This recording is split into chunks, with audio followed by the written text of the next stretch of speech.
Today we have a lovely guest called Marianna Fortoma, who is the Business Development and Marketing Manager at YGIA Polyclinic. So many people might wonder, well, what does a polyclinic or hospital have to do with hotels? But it has a lot.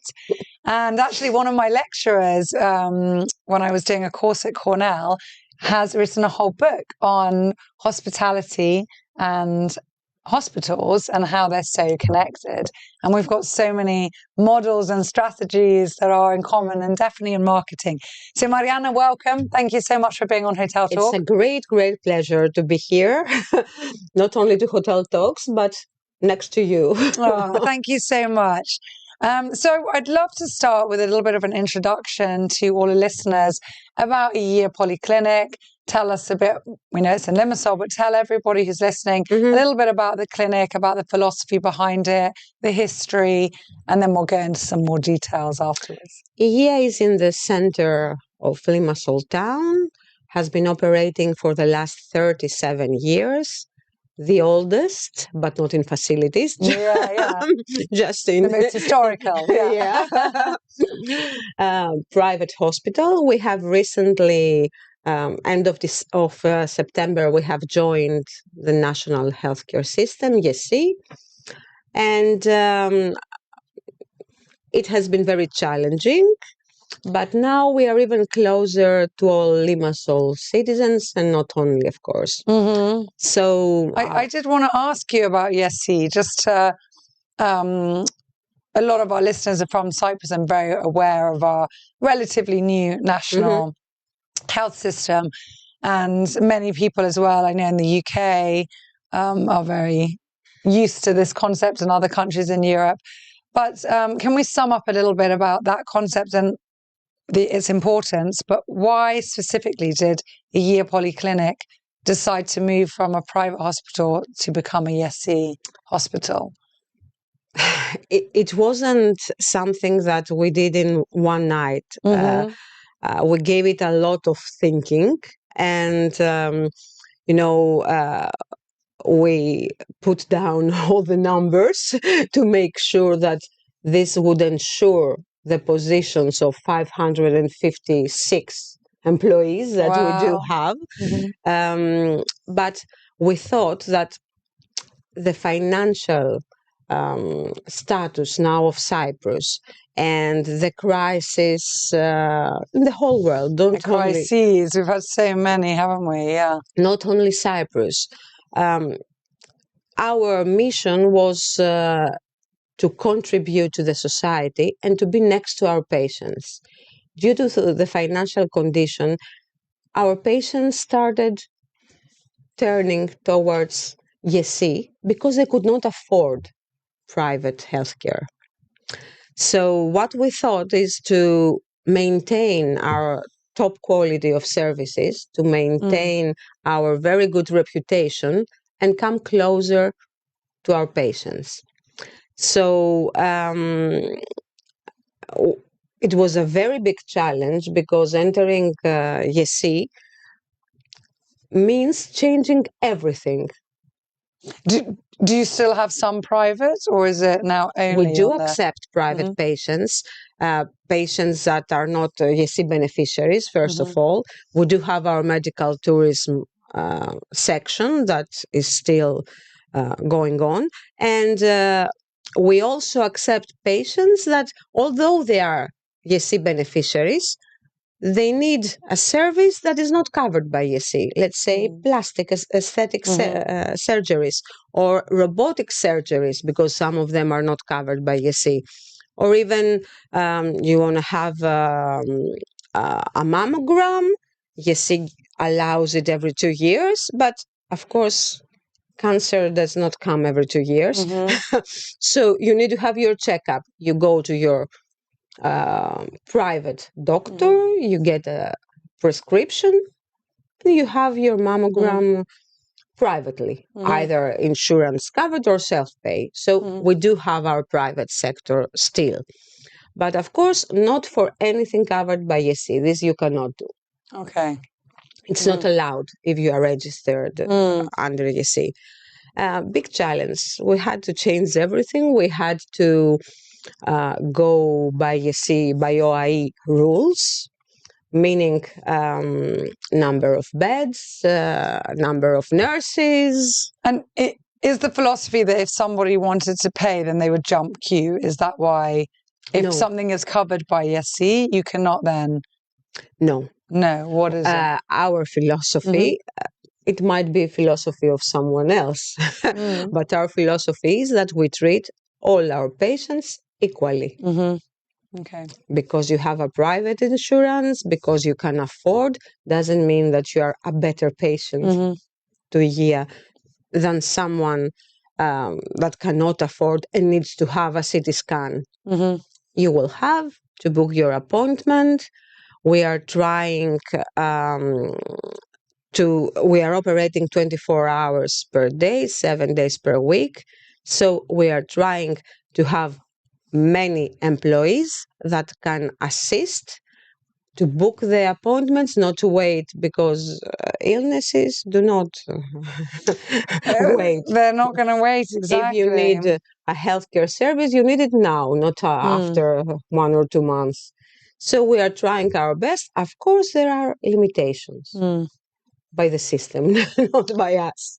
And I'm going to ask you quite a few marketing questions. My background's marketing as well, and I love it. So in the era of digital marketing, that's evolved everywhere. Of course, it's evolved in the healthcare sector.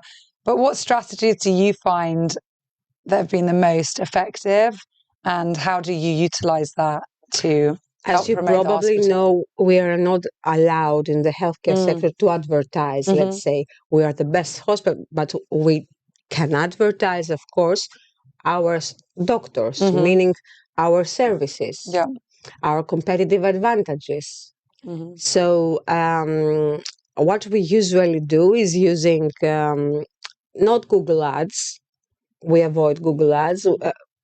I personally believe it's not for health sector, but we do promote our doctors, our specializations. We have all specializations, and from 1st January we have also oncology that we did not have the last 5 years.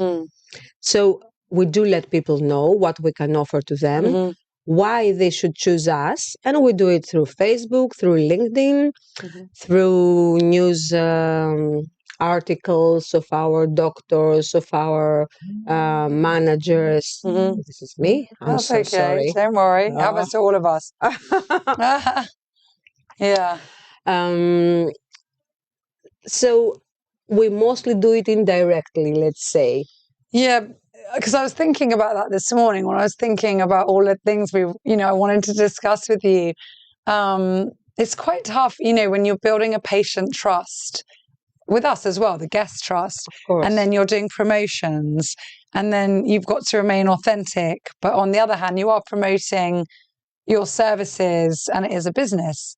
So that balance, maybe you can share some insights into how you promote the hospital services but keep the trust of your patients. Ethics is very important, especially when you are dealing with something so valuable as our health. As our life, yeah. Yeah, it's our life, as you say. So you cannot, let's say, manipulate your readers, your listeners, your patients. You cannot. But you can let them know what are their options. Yeah, be more of an information platform. Yes. And share knowledge. If I give you the background of my doctors, you can go and check the background of doctors that work in other hospitals, or even within the Polyclinic. Yes, we have. Maybe you prefer this cardiologist better than the other one, but it's up to you. You make the decision. But you need the information. So that's what we are trying to do. We let our patients know about our technology advanced equipment. It's good to know that we have robotics, we have latest technology, we have an MRI that is latest technology, which is very, very important. Diagnosis is the most important in order to decide what the right treatment is. And I guess all the equipment as well. I mean, that's why people are not in smaller practices and they want a bigger hospital, because people awful to say, but they want to know if something does go wrong, that there's another department in there or that there's someone else that can help them. And also the complete services we offer. I mean, we have a hospitality manager. Okay. Why? Because it has to do with hospitality. Absolutely. How clean all areas are. If the food we serve in our restaurant is as it should be. This is on my questions as we go down. I love that. If the rooms are as they should be. And the environment, because... The environment, everything. The reception is like your reception. That's what I have here as a question. They are our ambassadors. If someone, you come in the hospital and you go and ask something and they say, oh, go there.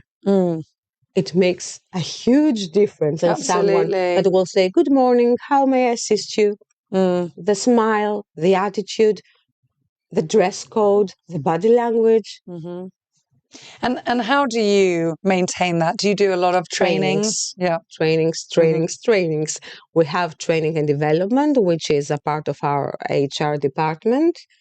And everyone goes through training. We don't mind if our staff is coming from Harvard or not, but training is essential. Absolutely. I mean, training that has to do with communication, with skills according to their profession, with computer literacy, so to be able to operate all the systems of YGIA, our systems, law seminars, ethics is very important, professional behavior. And positive attitude, as you said from the beginning. Of course, because health and safety is very important in a hospital, as you know. Absolutely. And this is where hotels and hospitals have so much in common, and it's hospitality. Yeah. So what have you learned so far and developed? I mean, I've seen it dramatically when I had all my 3 children in the Polyclinic. And so very special times, let's say. And there was a huge shift between when I had my first child nearly 11 years ago to Parissa 4 years ago, in the services and the attitude, in the knowledge, to be honest, of the nurses and how they went around about helping me. Decoration-wise, not so much. Yes, you're right. We are still work in progress. Trying on that. No, I'm joking now. I mean, all jokes aside, you've got Marina Raphael, who's an amazing artist, and all her artwork going across the walls of the maternity ward and the children's area. I mean, it's beautiful. I mean, there's a lot of love that's gone into that area. So what have you learned as a hospital over the years that can be done and is being done to make inpatient experience better? That people make the difference, first of all. We invest in our people. It's very, very important for us. And I mean, from the cleaning lady, from the security guy, from the nursing staff, the ladies that serve you in our restaurant area, the doctors, the in-house doctors, the associate doctors, the administration. Everyone is so, so important. And it's like a chain. Yeah. If it breaks somewhere in the middle, you might lose everything. Yeah. So that's something we've learned. So, excuse me, we really invest in our people. The second thing is that you need always to evaluate your services through patient satisfaction questionnaires, through interviewing your patients, chatting with them. Yeah, the feedback. Yes, you have to get this feedback. It's really valuable. I'm sure you get a lot online as well. Do you have, I mean, like in our sector, we've got our TripAdvisor and obviously Google and Facebook and everything else. Yeah. So I'm sure people do. I'm managing our social media. How do you handle that? How do you handle? Because like with any field, really, when people are happy, they don't like run, to computer to share that. They hopefully will share it at a dinner party or with friends. But it's when people are upset and they feel they need a voice, sometimes not fairly, and they'll go online and put something. Our policies, when we receive a written message, no matter might be positive, negative, anything. Yes. Most of the times, they send a card when it's positive. Or when you make an announcement or something, they go and write a comment. But when they have a complaint, they send it either in our boxes that we have in the reception area, where they can write their complaint anonymously or even with their name on it and just put it in.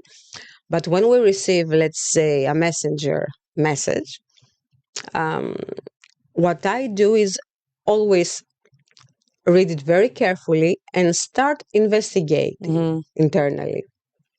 Which department is this directed to? Is it the hospitality? Was it because the person was dissatisfied by the doctor, by the nursing staff? So I go to this person and have a discussion. Then I ask the permission from the patient or the relative, because sometimes the relatives write their comments, for their phone number so that we can call them. And the manager of this department, the head where the complaint is directed to, calls the patient, apologizes or explains, so that the patient feels that you are valuable to us. We care about you. We might have done something wrong. Of course, we might have done something wrong. Yeah, we're human. Or we were lower than your expectations. Please let us discuss about it so that we can improve ourselves and also so that we understand our mistake and apologize. It takes a lot of time to handle this internally, but it's something that we always do. Well, without the feedback, we can't improve. We all want it. Absolutely. Do you use data analytics as well a lot? I mean, I'm sure medically you do, but yes, in terms financially. And financially, but in terms of marketing, and does that help? Yes, mostly for patient satisfaction. Okay. Yeah, because I mean, for your hospital's marketing strategy, it might come in. We do monitor the competition, but we don't go that far. Deep, Cyprus is really small. Exactly, and a lot of it is word of mouth, trial and error. And I'm not talking medically now, I'm talking marketing. Of course. And you know who your competitors are. You know their competitive advantages and yours. So it's easy to write down and know how to proceed. But in terms of patient satisfaction, of course, we have our statistics. Absolutely, I'm sure. We compare to the previous years. We have our... we do research. I mean, we do open research so that we know what people think about YGIA. Do they know YGIA? Is it only in Limassol? Do we have people coming from Paphos? Do we have people coming from Larnaca? We do. Little Parissa, my little one, had a bump, as I think most of us parents have experienced with a child. And we had to stay the night, I stayed the night with her in the clinic. And the little boy in the bed next to us with his mummy was from Paphos, So that was I had a whole night conversation with him. He just had his tonsils removed. So, it was very sweet. Medical tourism, you touched on that a moment ago. Tell us a little bit more about medical tourism. Cyprus has everything.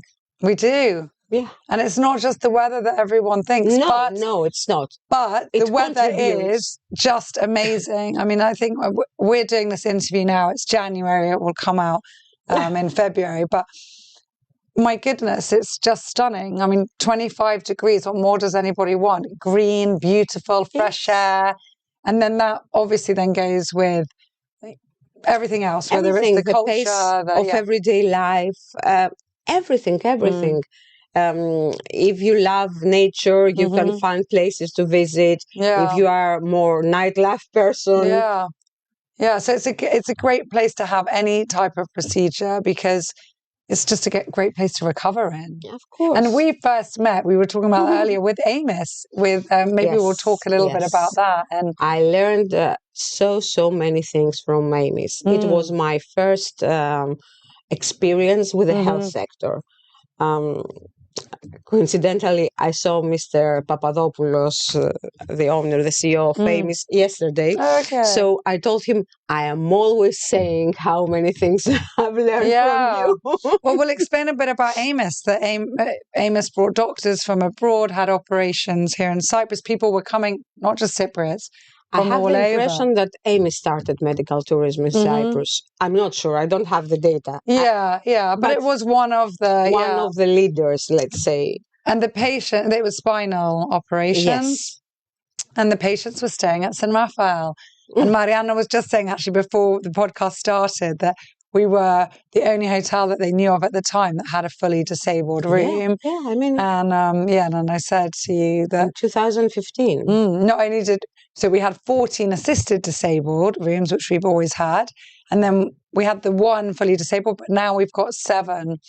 Plus, of course, the interconnecting. And amazing staff. Yeah, thank you. Amazing staff.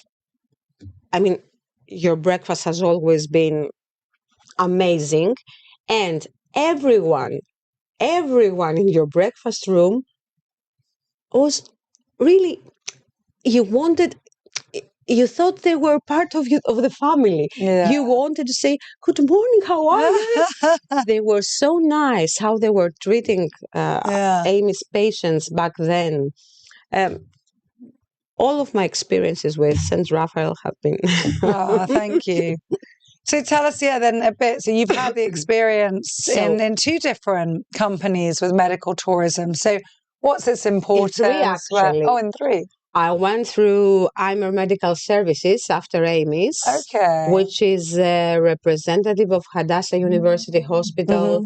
Oh, we have to It's that. Okay. We're busy ladies. Hadassah University Hospital in Cyprus.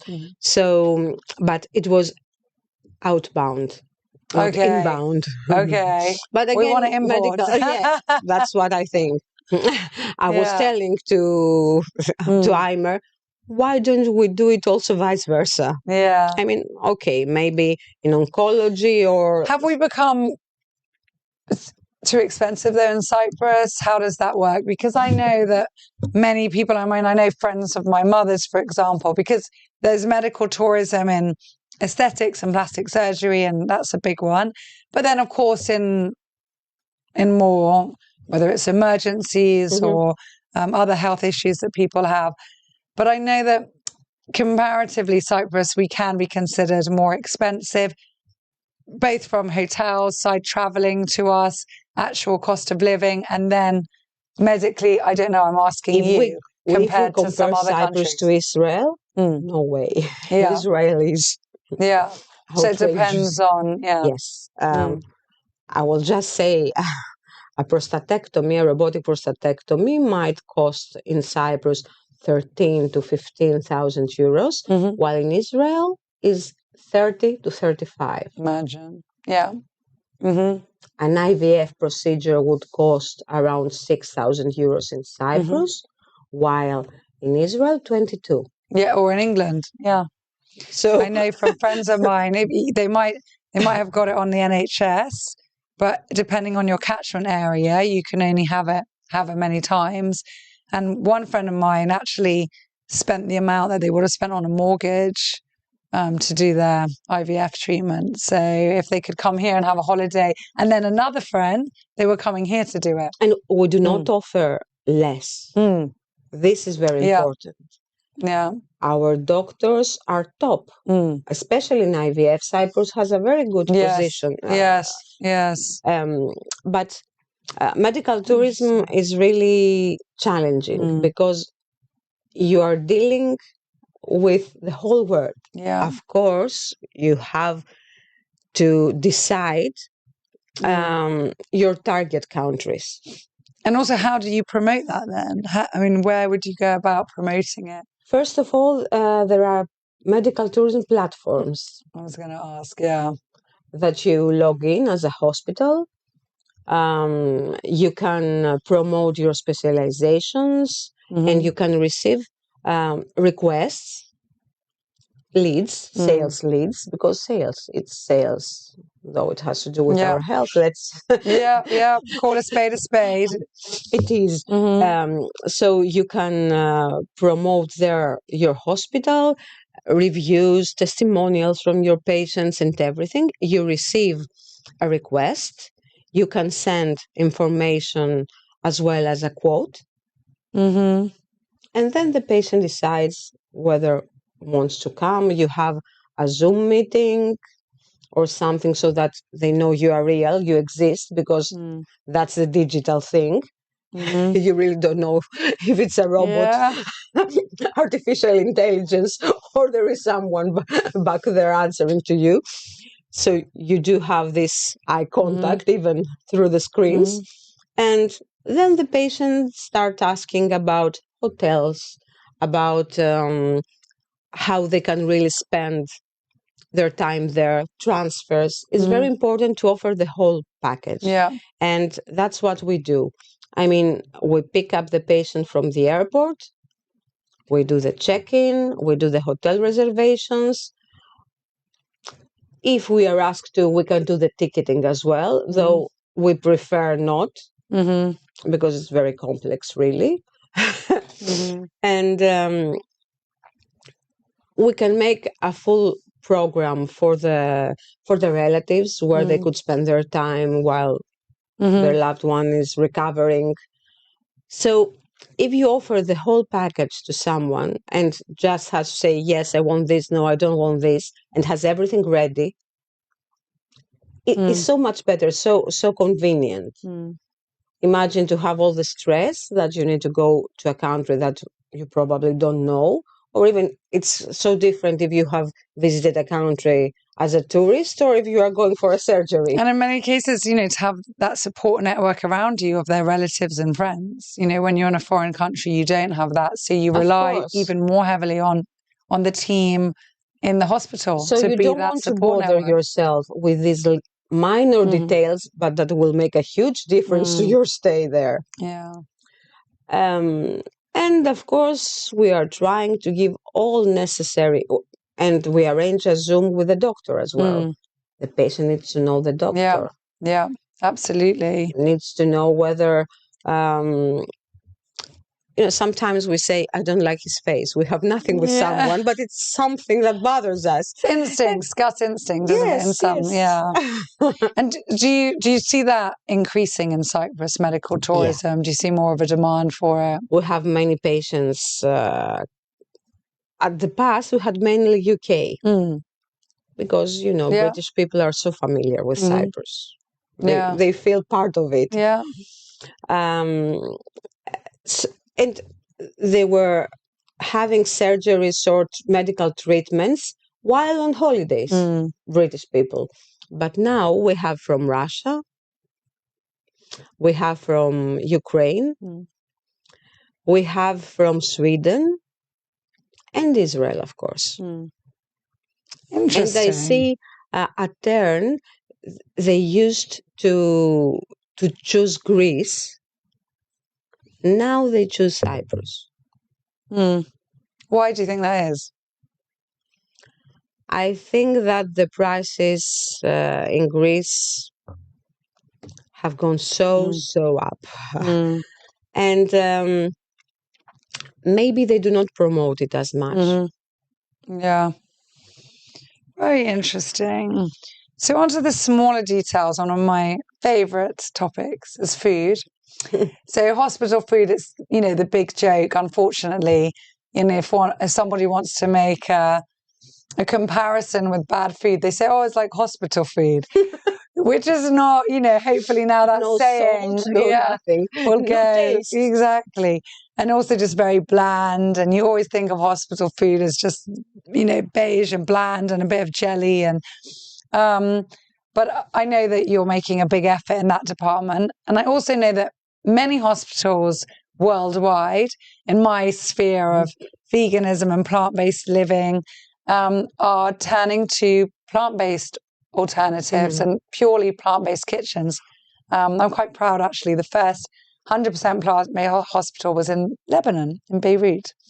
For health reasons. I think also it definitely has financial implications as well.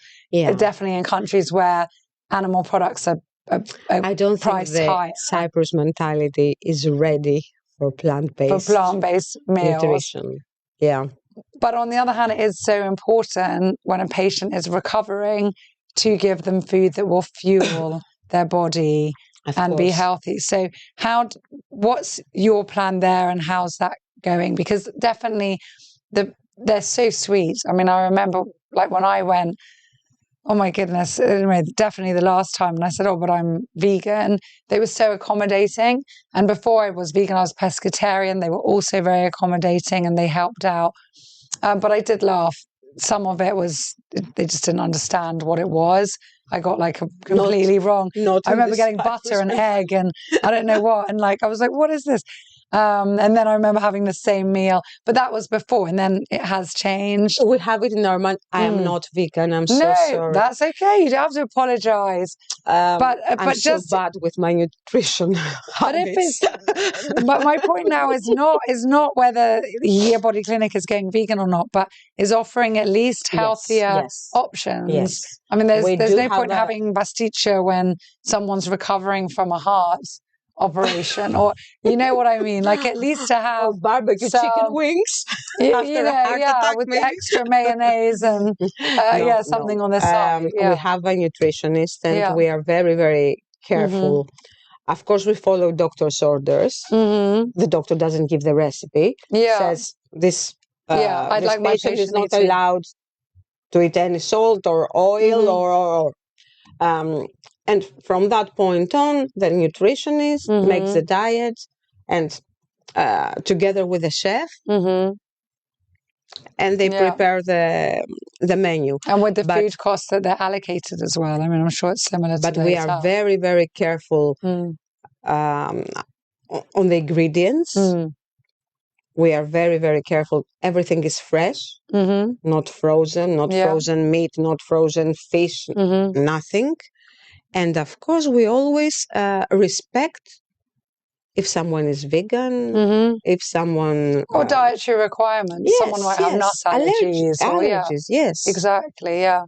We have many patients that say, I cannot eat anything, no dairy products at all. Yeah. So lactose intolerance and stop here. Work in progress. Yes, work in progress. So my last question about the hospital now is initiatives that you may take with the community. To learn a little bit about that. We are very proud what you do on our CSR. We are proud in the sense that we say that we want to contribute to the society. And we do. Well, you've moved to ESC. That in itself is amazing. Yeah. We have our sponsorship programs. We have our donations in people that are in need, towards people that are in need. We have a cooperation with AbleBook. Those lovely guys. They use this very studio that we're in now for their podcast. And I was among the first 3 guests on their podcast. So it's a beautiful podcast by AbleBook. We are in their platform called Able Talks. Yes, this is the 2nd year. We believe that you cannot be a health institution and not respect all people. I mean, no discrimination. No discrimination. The opportunity for everyone to approach health. I mean, it's it's essential, really. So we are not excluding anyone. We are very sensitive towards children.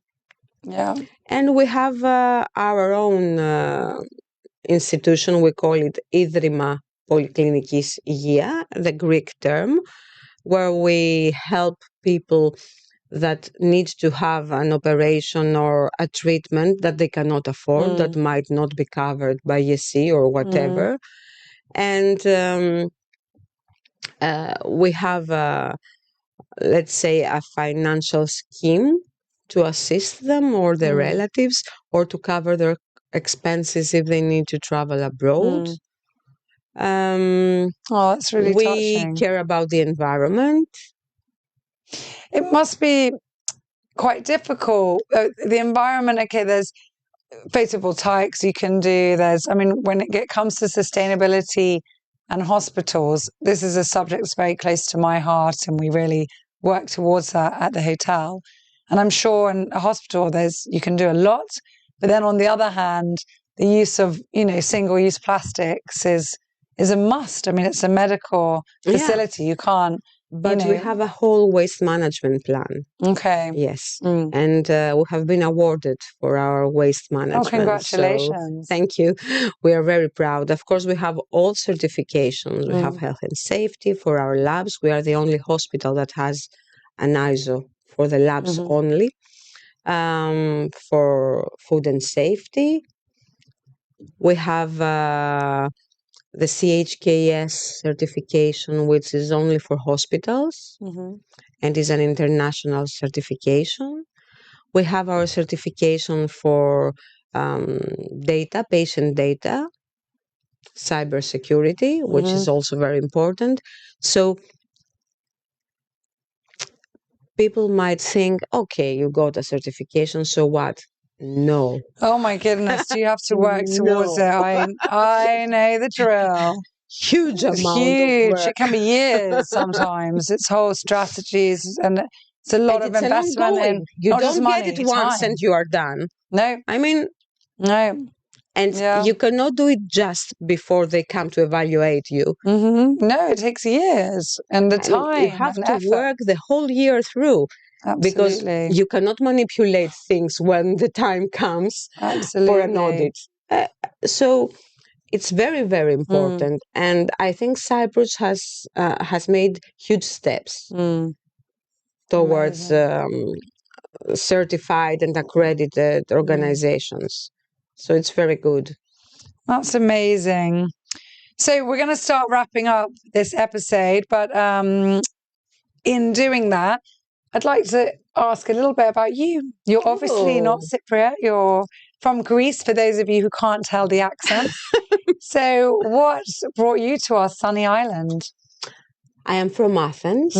I came in Cyprus November 2011 as head of a political campaign, because I also used to do political marketing. So I came for the elections back then, and I stayed. And you loved it? I loved it, yes. There are things that I miss from Greece, from Athens particularly, but the quality of life that Cyprus offers, you cannot find it anymore in Greece. I mean, the fact that my children can take their bicycles and just ride on the street. I used to live in the center of Athens, Kolonaki. So you know very well. Busy and steep, I mean, it's lovely. You can no way. Of course, it is lovely, and I miss it. But can your children just go out? Absolutely no, never. I live in Larnaca. I don't live in Limassol, and in Larnaca, it's no criminality, no stress at all, no traffic. I mean, it's a different quality of life. Goodness, traffic in Athens are synonymous. Yes. Yeah. I mean, I drive 85 kilometers every day to come to Limassol and go back. I was driving 20 kilometers in Athens. More time needed. More time. Absolutely. Yeah, definitely. Oh, that's so nice. I mean, being close to the sea. Yeah, and and we've got a beautiful sea here. Yes. Lovely beaches, and I always feel blessed to live close to the sea and have that every day. It changes your perception of life. That's definitely, what I say. And boosts your spirits, and is beneficial for your health. So, do you have a favorite quote? I ask everyone this on the podcast, or maybe a saying that your grandmother told you, or mantra that you live your day by? Life is a train. Life is a train. You want me to elaborate? Yes, Do please. we have the time? Yes. Hopefully not getting hit by a train. Oh. We're on it. It's up to you. Life is a train. You go through different train stations. You decide which train you'll get into, and you decide in which station Get off. you get off. It's full of experiences, different places, different people. That you'll meet along the way. So it's up to us, this train route, how we utilize it, how we experience it. That's so nice. About a year ago, we had Claire Siméon on this podcast, and she gave a similar analogy of life and people you meet on the way. And yeah, it's beautiful. Final question that I don't know what it is. Pick any question. I'll read it to you. Oh, thank you. So this one, sometimes they're from our staff and our team, and this one is from Marianna. I'm assuming Marianna Rosette, who was on the podcast before. Did we have another Marianna? I can't think. So Marianna to Marianna. Okay. It was meant to be. So what is your next destination? I can't believe that I had that on my list to ask you, and I thought, no, we're running out of time. This question was definitely meant to be then for you, Marianna. Which is your next destination? Which country do you want to visit? So which is your next destination you're going to, and which is a country that you want to visit at some point? Germany. So which is the next one or the one you want to? The next one. The next one, okay. Is that for work or pleasure? No, pleasure. Okay, nice. Because my husband was born in Essen, Germany. Okay. He left from there when he was only 4 years old. And he wishes to go back and see where he was born and his first years of life. I've been to Essen, so I really want to do this for him, so that he goes back there. So we are planning to do it, hopefully, in Easter. Your husband's from Greece? Yes, but he has been in Cyprus 21 years. Wow. So he's a Cypriot, I think. Yeah, he qualifies. I love that. And where would you like to visit? Like, where's your dream kind of destination? I would like to go back to Melbourne, that I have visited when I was 19 years old and spent there 2 months. It was an amazing experience, and I want so much to go back to these kangaroos. Oh, that's lovely. With my children. Yeah. Oh, thank you for sharing that. Thank you for everything. This has been such an interesting episode, and I think we've all gained from it. So thank you for letting us into your world to see a little bit about medical marketing and the life. It is a life that is hospitals and the life that's behind it. So thank you. Thank you for everything. I wish you all the best of luck, and we'll definitely keep in touch. Yes, we will. That's a promise. Lovely. Thank you. Thank you so much.